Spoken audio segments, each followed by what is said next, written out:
my favorite things to do is to revisit retro consoles and relive the memories of some of my favorite games, with the Sega Dreamcast being a big one for me. This console didn't get the recognition it truly deserved when it first released, but the impact it had on me as a kid helped shape my love for gaming right before the PlayStation 2 took the spotlight. But that's a story for another time. Today, I want to talk about a company that played a huge role in my early gaming days: Capcom. While Capcom is mostly known for franchises like Street Fighter, Resident Evil, and Monster Hunter, there was a time when they published a few games that I still play to this day. I thought it'd be fun to fire up my old Dreamcast and take a trip down memory lane to see how these games helped shape my childhood. Let's dive in.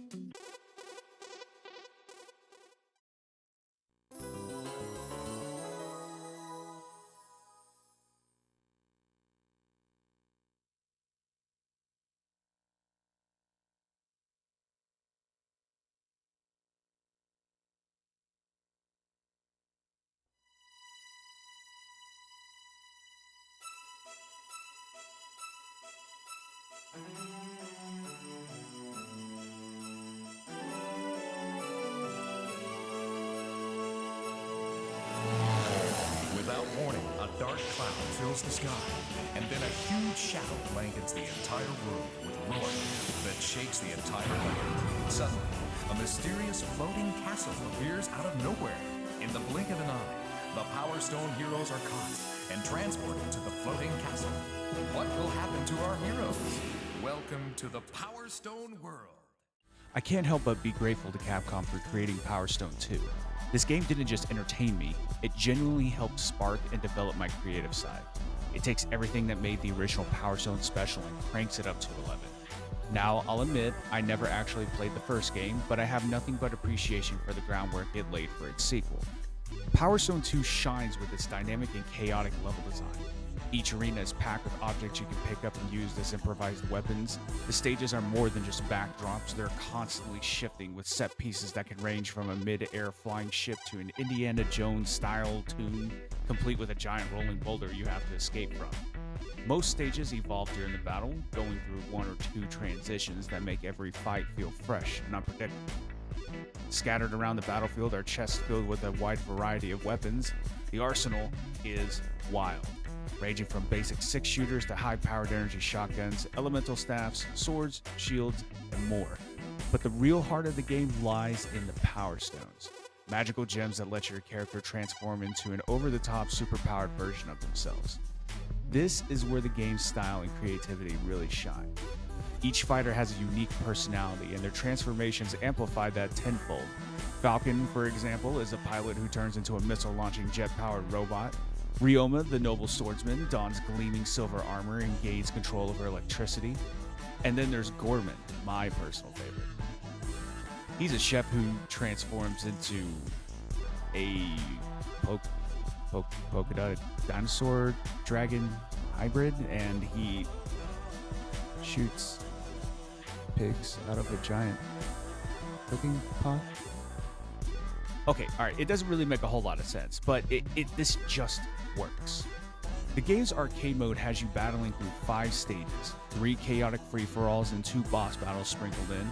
And I used to play this through with my brothers or one of my uncles, so I always had like a reliable co-op partner by my side. But you can't really expect that coming from the AI, because the computer allies will turn on you at the beginning of every round, regardless of if you started the fight with them or started the next fight with them. There's no loyalty whatsoever. The first boss is a large Pharaoh-style walker mech piloted by a crew, which is more annoying than difficult. And the final boss, Dr. Road, I have no idea who this guy is, to be honest with you. He is a bit trickier. You have to target his head, which can be frustrating at times, but honestly, it's manageable. There's not really anything to write home about either of these two bosses. They're there to break up the monotony, it's fun, and that's really all there is to it. But beyond arcade mode, Power Stone 2 offers a ton of replay value. You'll go through multiple playthroughs to unlock extra characters, stages, and materials for crafting items in the item shop. It's a game that rewards you for coming back, and I've definitely spent countless hours diving back into it. To this day, it remains one of the highlights of the Dreamcast, the system that I hold near and dear. And while I haven't unlocked everything yet, that's just a part of the fun. There's always a reason to come back. There's always a reason to go through the game and complete it and get more items in order to craft more later down the line. And you also have the ability to unlock more characters. And from there, there's only 2, but it's worth it because this game is just so fun. If you have a Dreamcast, I highly recommend adding this to your collection.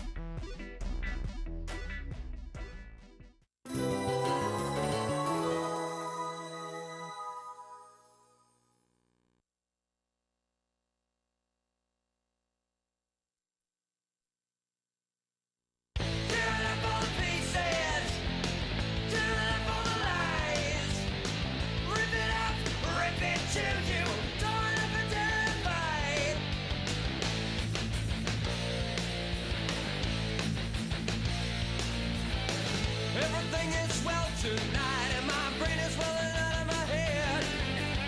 My whole life is so damn great, and you're grating on my nerves again. So I called up the doctor, I showed him where I'm starting to swell. He gave me an aspirin for the pain, and now I'm feeling well. Started feeling too shiny, like my soul didn't match my mind. So I swallowed my pride and watched it down with turpentine. Tearing it full of pieces, tearing it full of lies. Rip it up, rip it to you, torn up and terrified.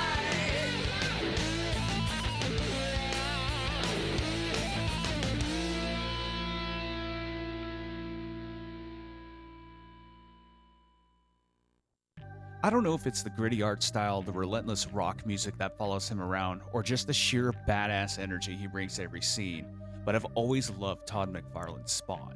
There's something undeniably cool about him. And yet, despite all that potential, he never got the kind of video game treatment he truly deserves. His track record in gaming has always been rocky, to say the least. Honestly, out of all Spawn games that exist, In the Demon's Hand is arguably the best, and unfortunately that does say a lot. It's a shame, really. The Spawn universe is packed with rich lore, a wild cast of characters, and just enough chaos to build something seriously special. Sure, on the surface it might seem a little overwhelming, otherworldly stories, overly complex characters, the fact that Spawn is more of a title than just one person. It could be a lot, and that's coming from somebody who's a fan of One Piece, and that anime spans over 1,100 episodes. So honestly, if you are a fan of One Piece or you are just kind of scared of diving into Spawn, I really recommend that you dive into this. The lore is there, the art style is fantastic. For the time that it released all the way up until now, it's definitely worth sinking your teeth into. Back to In the Demon's Hand. This one's an arena brawler based on the arcade version that released in 2000 and was later ported to the Dreamcast that same year. It's not some genre-defying masterpiece, but it doesn't need to be. It's a fast-paced, brutal arcade-style slugfest where you pick a character from the Spawn universe, each with their own weapons and abilities, and you go head-to-head. Depending on how many players you have, you'll be switching between different modes based on the Dreamcast. There's Battle Royale, a free-for-all bloodbath where the player with the most kills wins. Team Battle, which is just the same concept but with partners. And then there's Boss Attack, which is the main mode for unlocking characters. And this is where things can get a little weird. Boss Attack picks you up against a bunch of different bosses from the Spawn universe, one after another. And at the beginning, you have a very strict time limit. And every time that you die, 10 seconds gets shaved off the clock. If you make it to the end, you'll beat the mode and potentially unlock a new character. Characters are unlocked in two ways, either by completing the game with a particular character or by finishing it without using any continues. This game wears its arcade roots on its sleeve. Like a lot of old school quarter munchers, it's brutally unforgiving. Some bosses can one-shot you, others can knock you off the map entirely, some have screen-filling attacks that'll wipe your health bar in seconds. To be fair, I've cranked the damage up, lowered the difficulty, and extended the time limit just to make unlocking everyone easier, but even on super easy it can get hectic. Eventually, I do want to go back and try a full run with the default settings, just to see how rough the game is when you're not taking any shortcuts. Now, let's talk about the soundtrack because it slaps. Every stage is laced with that crunchy, high-energy rock vibe that just fits so well with Spawn's world. Maybe it's the nostalgia talking, but the music really carries the vibe of the game. It amps up every fight and makes even the clunky, sometimes stiff gameplay feel more intense. And once you get a feel for the movement, the game really starts to come together, even if it does take a little time to get used to. At the end of the day, Spawn in the Demon's Hand may not be perfect, but it's fun. And it's the kind of fun that makes you dream about what could have been. Like, imagine finding 4 of these original arcade cabinets, linking them up, and playing 4-player boss attack. Even if that dream never becomes reality, I'll keep showing some love for this game. And with Capcom recently releasing Dreamcast games with their fighting collections, especially with Fighting Collection 2, maybe there's a chance we could see some sort of revival. That's something that I feel like has a better chance than it should, but I'll keep expectations tempered. Now, unfortunately, my more extensive memories begin to fade a little here with the rest of the games I'll be covering. It's not to say that they are bad games, they are just games that I didn't really spend a whole lot of time on that I at least remembered from that time. My Dreamcast days were more spent playing Power Stone 2, Spawn, or Jet Set Radio, so if I don't sound as invested in these other games and they so happen to be your favorite Dreamcast game, I do apologize. But what I will say is that this next game is one that I didn't know that I would like as much, but eventually grew to enjoy.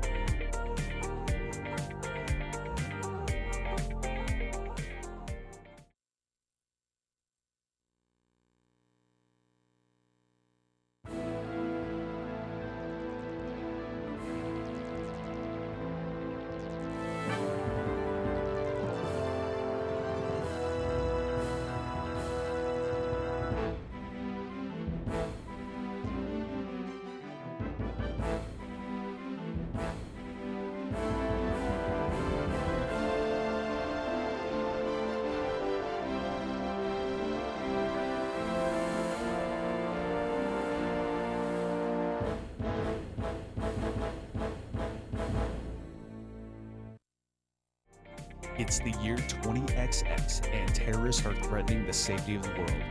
The only hope? A ragtag Capcom heroes. Some old and some new, armed to the teeth, strapped into their motor boots, and ready to mow down anything in their way. Cannon Spike is chaotic, it's a lot of fun, and its biggest draw is by far its roster. You've got Cammy and Charlie from Street Fighter, BB Hood from Darkstalkers, Mega Man himself, and 2 original characters, Sheba and Simone. And yes, that golden mech you're piloting is actually Arthur from Ghosts and Goblins because, I mean, why not? The gameplay is pure manic shooter energy. Bullets are constantly flying, enemies flood the screen, and you're always on the move, dodging, weaving, and unloading firepower in every direction. While all characters share a basic control scheme for movement and shooting, each one comes with their own unique special attack and ultimate move, adding some nice flavor and variety to each playthrough. There are 10 stages total, and you're only given 3 credits to beat the whole thing. If you lose them all, it's back to the very beginning. Each stage is broken into 2 phases. The first throws waves of standard enemies at you, many of whom will drop, health boost, extra special attacks, HP upgrades. And the second phase always is a boss fight, and trust me, these bosses do not mess around. As a kid, I really wasn't into this one. The difficulty alone was enough to push me away, and even now, just playing it on easy, it took me 2.5 hours of trial, error, and a lot of determination just to get through it. I almost gave up a few times, but something clicked a little bit later. I started reading the stage layouts, learning boss patterns, figuring out the strengths of my character, and when I finally beat it, it was totally worth it. Funny enough, about a year ago I played through Contra Neo on the PS2, and I got similar vibes from that. It's fast-paced, punishing, but rewarding once you lock in and commit. And Cannon Spike ended up being way more enjoyable than I expected. If you've got a Dreamcast, this is a must-have. The roster is packed with fan favorites, the gameplay is smooth, responsive, and super engaging, and it even has multiplayer, so you can team up with a friend for, double the chaos. It might not be for everybody, especially if you're not into high difficulty arcade shooters, but if you stick with it, there's a ton of fun.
There's always something about arena fighters that always draws me in, especially when I look back at the Dreamcast era.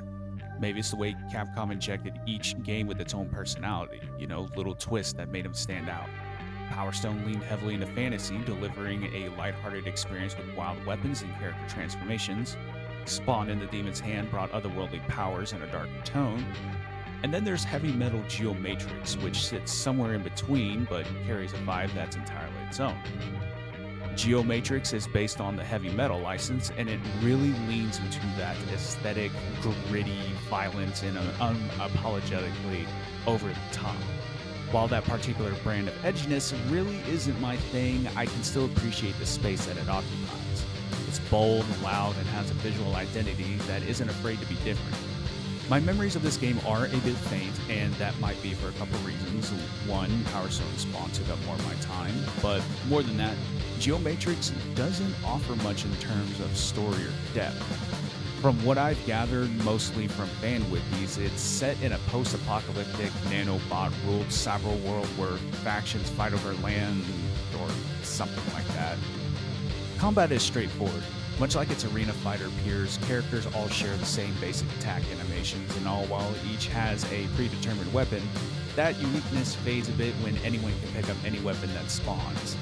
Still, this design keeps the playing field level, so you can't really fault it for that. The gameplay itself is fun. You can glide around arenas, carry up to 3 items, and even equip things like jetpacks, guns, and swords. When you stack these tools together, matches can get chaotic in a very, very fun way. But beyond that, the arenas are super small and don't offer much environmental interaction beyond basic cover. That said, 2 things really help Geomatrix stand out, and that's going to be its visuals and its music.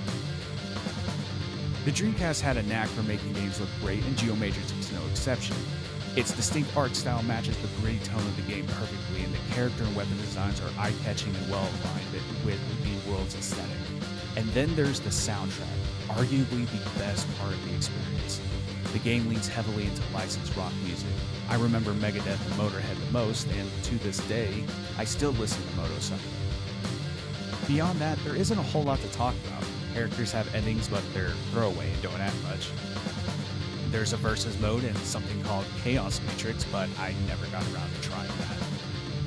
All in all, Heavy Metal Chaos Matrix is more of a nostalgic memory than a lasting favorite. I don't have any deep personal connections to it. I vaguely recall playing it with my brothers or uncles, but it never became a core part of my gaming past. So if you're still into Capcom's experimental era or just love gritty arena fighters with a killer soundtrack, I'd say it's worth checking out.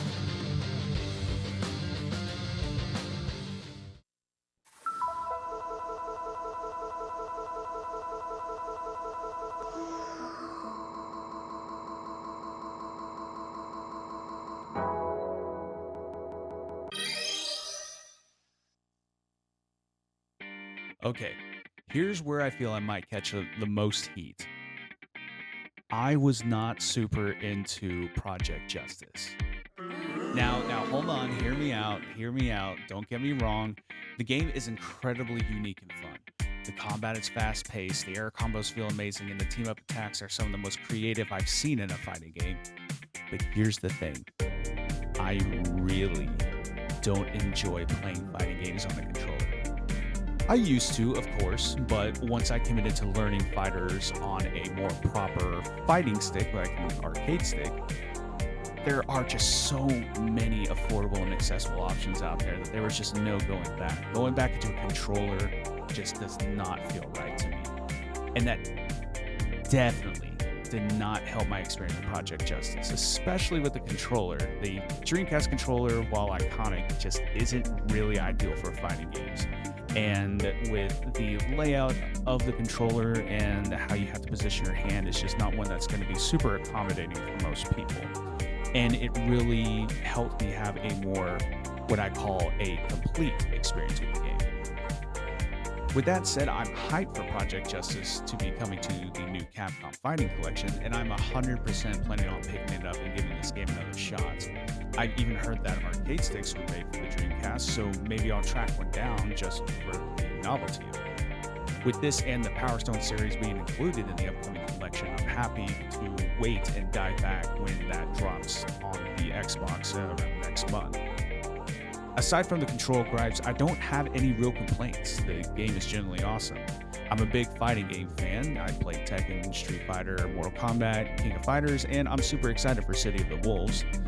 I'm just not a pro level or Evo ready player. I am more of a casual fighter who plays these games just for more general enjoyment. I feel like if I'm really locked in, I could win a local, but nothing that I would say that I would travel all the way to Vegas for to participate at EVO. Funny enough, I didn't realize Project Justice was a sequel to Rival Schools on the PlayStation. That's definitely on my radar now. I always thought the whole students from different schools concept was a cool and unique setting for a fighting game, and of course, being on the Dreamcast, the visuals are still stunning. The 3v3 format is wild fun, and the cast is so diverse it's almost overwhelming in the best possible way. Like Geomatrix, I don't have too many memories with this game since I didn't play much back in the day, and I was never really all that good at it. But again, I'm excited for it to come out to the collection so that way I can give it a little bit more of a proper, in-depth look. But I really do appreciate its place in the fighting community and the dedicated audience that it has. I definitely feel like Project Justice, much like Power Stone, was not given proper love, and it really, really, really saddens me that we don't have a new entry in this. But, you know, it has been hinted at that these collections do kind of help with getting newer games in franchises. I mean, shoot, look at what's going on with the Marvel vs. Capcom collection right now and what that looks like for the future of the franchise itself. So hopefully this does bring some good news later down the line. But until then, I'll just be keeping this on the Dreamcast, and once the new one comes out, we'll pick it up. But I'm super excited that this is getting the recognition that it deserves. And those are the 5 games that defined my early years of gaming. The Dreamcast is a console I still and will continue to go back to regularly. And these are the handful of games that I will always go back to and make sure that I boot up when I boot up this console. There are a few games that I left out due to just focusing on the Capcom games that I played, but maybe down the line I can go back and look at the games I wasn't able to cover today. I definitely say that the 5 that I covered today should be welcome additions to any collection, so I highly recommend getting them. But what about you guys? Do you have any memories of the Dreamcast? If not, do you plan on picking one up? Let me know in the comments below. But until next time, stay safe.